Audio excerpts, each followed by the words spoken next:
Hello and welcome to a New Year's edition of In the Paint, brought to you by First Federal Savings of Lorraine. I'm Rocco Nuosci, returning from a short hiatus, and boy do we have a jam-packed episode for you this week. We've got buzzer beaters, record breakers, Florida tournament winners. I mean, we've got it all this week, so it should be a fun one again on this week's In the Paint, brought to you by First Federal Savings of Lorraine. Before we get into the show, I do want to say, as me and Kristen Bauer behind the camera were talking before we started recording here, COVID is quite an issue right now around Lorain County, around the country.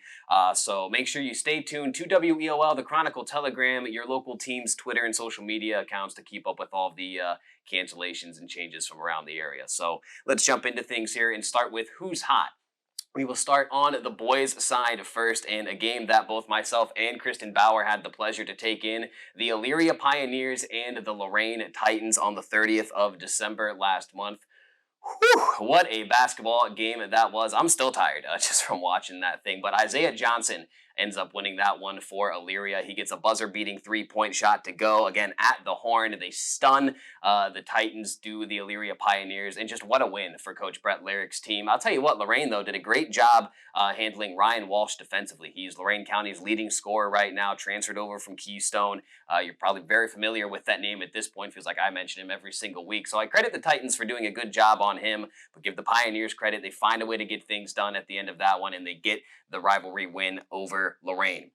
Moving over through the SWC, actually sticking in the SWC, the Amherst Comets. Again, another team it feels like we talk about weekly here on In the Paint. They move to 8-1 now on the season due to the Comets. They get wins over EC and Berea Mid-Park. George Gotsis had 22 points in that win over Berea Mid-Park. Austin Bray had 20 in that one. A 16-4 run lifted the Comets in the second half in that win. So a big shout out to Amherst. They continue to dominate in the SWC.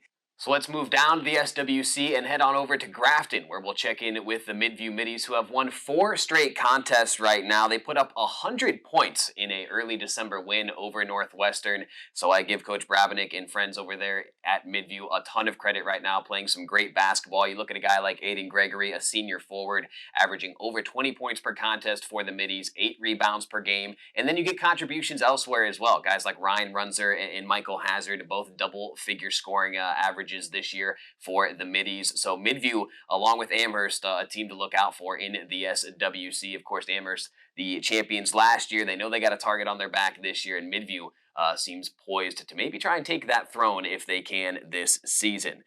Moving right along here. Oh, and I have to mention before we move along, I apologize to Midview. They were winners of the Strongsville Holiday Classic tournament. They got wins over Valley Forge and Mayfield there, so congratulations are in order to Midview. In the Lorain County League, you look at the Columbia boys basketball team under head coach Josh Scharf. They had a coaching change with Larry Babbitt's heading on over to Brookside this season, but Columbia, they still play a tremendous brand of basketball over there. They're off to a great start this season, undefeated in Lorain County League play at 4-0 right now. They did hit a 2-game losing skid in December, but they bounced back with 2 conference wins, and we will have one of their matchups this Friday as they take on Keystone in what should be an early season Lorain County League game of the year. So that will do it for who's hot on the boys' side of the equation. Now we'll head on over to the girls' side of the equation. And again, this feels like a weekly thing now, but we'll start with the North Ridgeville Lady Rangers under head coach Amy Esser. They've won 3 straight in a row now. They've had some COVID cancellations of their own that they've had to deal with, as is, again, a somewhat common theme right now across Lorain County. But they're 7-2 on the season, 4-1 in SWC play, and I'll have some more actually on the Lady Rangers, one of their players in particular here shortly. But they have a really good SWC matchup with Midview this week, so that should be a good one there. Elsewhere in the SWC, the Avon Lady Eagles, they were in Florida over the holiday break. Kristen, I'm sure we're kind of jealous of that. I'm sure we wish we were in Florida over the break. But hey, the Avon Lady Eagles were there, and they won the KSA tournament. They swept through the competition there. 3 wins for the Lady Eagles. And then Abby Leiber gets named tournament MVP. So what a weekend for them, right? They go to Florida. They win the tournament. and they get named, or one of their players, I should say, Abby Leiber, gets named tournament MVP. So pretty good stuff for the Avon Lady Eagles. And then in the SBC, we got to check in on that good old Sandusky Bay Conference, right? The Vermilion Lady Sailors. They're actually our first area team to get to 9 wins. They're at 9-3 so far on the season. Winners of 5 of their last 6. 2 of their losses so far on the season have come in conference play. One against Bellevue, one against Sandusky. Well, guess what? Rematches against both of those teams coming up this month. So big time opportunity for the Lady Sailors to try and get control of that SBC.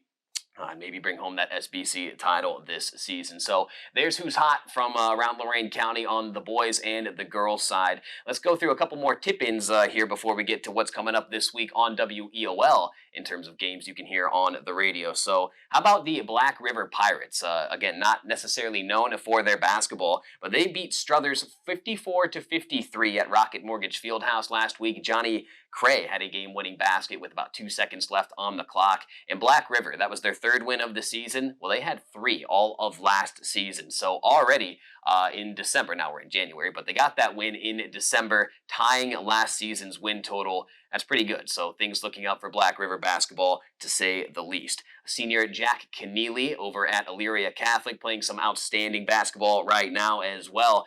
He was a force to be reckoned with on the football field, and that just carries right over to the basketball court for Jack, averaging 22 points and 13 rebounds. That's a walking double-double right there if I've ever seen it. So Kennealy playing great basketball right now for the Panthers. And then mentioned the North Ridgeville Lady Rangers earlier. Grace Kingery, a name you've heard time and time again on this program. She's just a sophomore, so us in Lorain County, we're spoiled for 2.5 more seasons of her.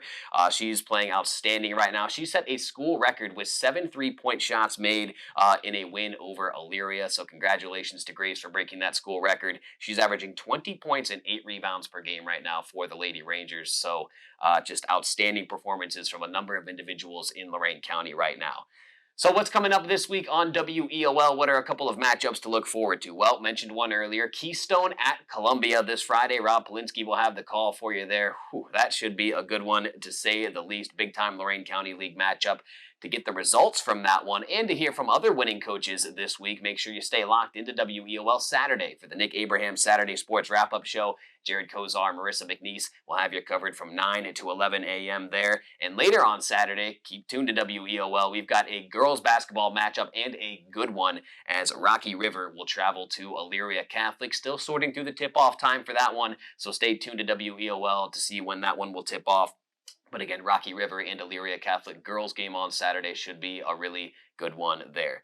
So there you go. There's what's happening right now in and around Lorain County as far as the basketball scene is concerned. Great matchups coming up this week, so you got to be sure to lock into the Chronicle Telegram and into WEOL, to keep up with the latest with the basketball scene in Lorain County. So big shout out once again goes to Kristen Bauer behind the camera, tolerating me for another day here. And again, that will do it for this week's episode of In the Paint, brought to you by First Federal Savings of Lorain. Thank you for tuning into this New Year's edition. We'll see you next time.